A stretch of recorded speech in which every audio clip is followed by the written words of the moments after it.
Tervetuloa uuden videon pariin.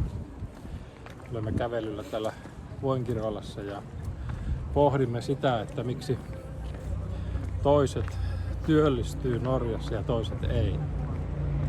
Niin kun seuraa sosiaalista mediaa, niin siellä tosiaan on monessa ryhmässä sellaisia kivoja, positiivisia tarinoita siitä, että olen saanut työpaikan ja kannattaa tehdä tätä tuota, että säkin työllistyisit.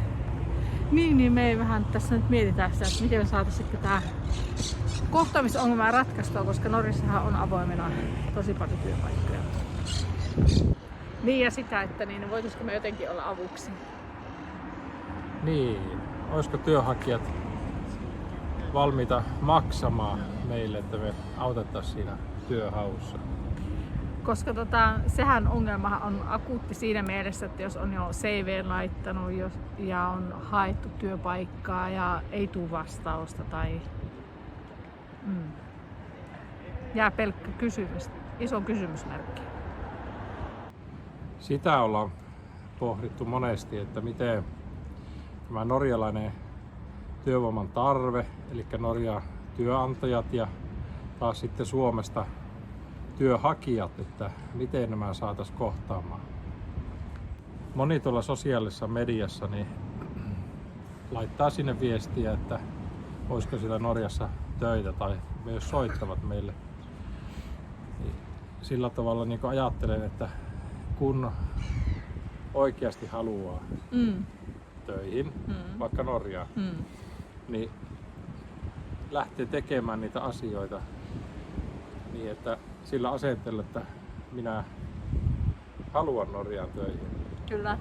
Ja tekee ja panostaa CV:hen ja etsii niitä työpaikkoja ja lähtee sillä asenteella, että lähden Norjaan töihin. Hyvä, just näin. Se oma aktiivisuus on aivan avainkysymys kanssa sitten, että kun on löytänyt sen mieluisan työpaikan ja hakenut sitä, niin mä aina sanon kaikille, että 2 päivän välein pitäisi ottaa yhteyttä siihen. Ihan samalla kun sä teet kauppaa, niin sulla täytyy koko ajan tai myyntityötä. Sähän olet yhteydessä niihin asiakkaihin niin kauan kun ne sanoo ei. Niin tässä on ihan sama juttu. Se on niin yksinkertaista minun mielestäni. Niin, joka on aktiivinen sinne työnantajaa suuntaan, niin silloin on aina paremmat mahdollisuudet työllistyä. Joo. Että jos passiivisesti vaan odottaa, että työnantaja ottaa yhteyttä, niin epätodennäköistä, että Ei saa töitä. ei saa töitä, koska kyllä maailmalta Norjaan on pyrkijöitä. Joo. Ja ovat aktiivisia. Kyllä. Ja taas painotan tätä, että kyllä norjalaiset haluaa palkata suomalaisia, jos niitä on tarjolla. Niin. Et sieltä pitää vaan niinku erottautua sitten sillä omalla persoonalla lisäksi. Kyllä mä ymmärrän sen, että minä olen tämmönen hidaspuheinen introvertti ja Anna on extrovertti. Me ollaan erilaisia persoonia ja mulla on vaikea ottaa yhteyttä, vaikka jos mä hakisin työpaikkaa. Kyllä, mulla on vaikea soittaa. Mutta tämä elämän kokemus on tuonut sen, että se on vaan pakko soittaa, jos haluaa päästä töihin. Ja olla aktiivinen siinä. Niin just. Ja tuoda sitä esille, että mitä osaa ja mitä haluaa tehdä. Niin.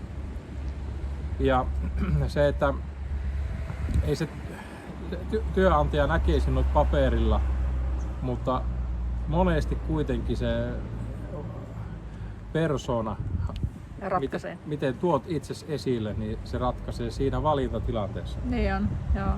Ja sitten jos lähtee meidän mukaan, niin täytyisi niinku sietää se, että sitten tulee sitä kysymystä, että no ootko soittanut, ootko pannut viestiä, että mullakaan on hirmu hankala niinku narulla työntää, että teen näin. Narulla työntää, siitä puhutaan tosi paljon. Niin. Joo. Laittakaa tuohon alas kommenttia, että kannattaako meidän lähteä kehittämään semmoista palvelua, että autetaan suomalaisia työllistymään Norjaan. Tai laittakaa sähköpostilla, laitan tuonne sähköpostiosoite vielä, niin laittakaa viestiä tai kommenttia tuonne. Me ollaan mietitty sitä sehän ei ole kovin hyvä bisnes meille, mutta ei me voida ihan ilmaisella ruveta auttamaan. Niin, siis ollaan autettu tuollaisia isoja firmoja, joiden liikevaihto yli 100 miljoonaa euroa Norjaan, niin kai me nyt niin muutama suomalainenkin saa yksityisesti työmarkkinoille. Tämä on kova lupaus, mutta uskon, että me voidaan pitää se. Niin, kanava seurantaa. Tilatkaa kanavaa, jos et ole vielä tilannut ja haluatte seurata tämmöistä sisältöä Norjasta. Tää nyt ei maksa mitään, että sä tilat sen kanavan ja katsot aina näitä videoita, mutta sitten jos lähdet mukaan sitten henkilökohtaista valmennusta tai tämmöistä apua siihen työhakemiseen, niin me uskotaan, että me saadaan työpaikka sinullekin. Paina tykkäysnappia ja laita kanavatilaukseen, jos et ole vielä tilannut.